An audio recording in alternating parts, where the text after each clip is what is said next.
North Africa has an unusually high number of people working off the books. We estimate that up to 30% of GDP in the region is going undeclared, and between 60 to 80% of workers may not have access to social protections. I'm Hippolyte Balima. I'm an economist at the IMF, and I'm trying to understand why and how this informal economy in North Africa is growing and what policymakers can do to create inclusion.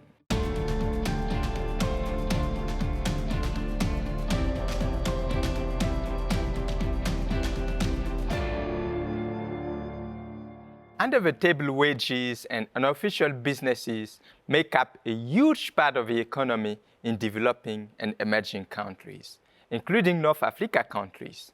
To a certain extent, one would expect informality to be higher in economies with relatively lower productivity and human capital. But a distortive and inefficient set of policies and regulations could also be holding back formalization. It's important for organizations like the IMF to understand how much informality in these economies is caused by the lack of economic development and how much is from policy distortions. And it's even more urgent now. The pandemic has affected informal workers more severely. Because most informal sectors require workers to interact face-to-face, informal firms don't have the protections and benefits that formal companies enjoy, such as legal contract enforcement or access to credit. And government miss out on tax revenue for much-needed public spending. But how do we economists measure something which, by definition, has no official records? We use different measures of informality. Informal business activity has a series of observable indicators. For example, the use of cash. Additionally, by using household and labor survey data, we can see the share of workers who aren't subject to formal working arrangements, like a retirement pension scheme. Many of these indicators show that North Africa has more informality than the rest of the Middle East and Central Asia, with some exceptions. Our analysis identifies three aspects that can determine a high level of informality: a low level of education, a youth population, and a large agriculture sector, where a lot of jobs are informal.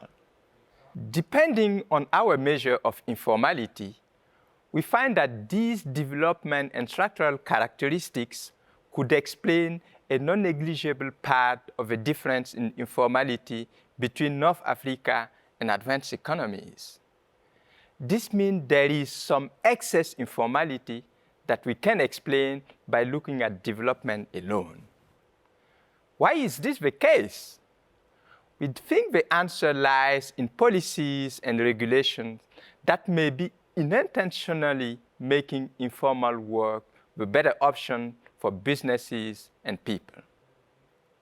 We took a closer look at what makes businesses cheaper and easier to operate off the radar: high startup costs, excessive administrative paperwork, and burdensome payroll taxes could be a discouraging factor for business owners. And they feel that the informal sector offers a more profitable space for them to operate. Another distorting aspect was the region's notable lack of financial services.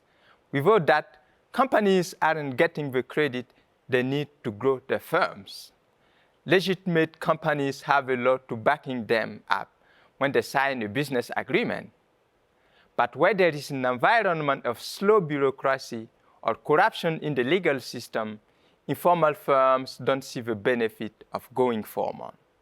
Lastly, excessive labor market regulation could discourage formalization. While the minimum wage is too high, businesses see it as easier to pay people under the table. They can also avoid heavy regulation on hiring and firing, making it easy to pick up and drop labor to meet demand without employment contracts.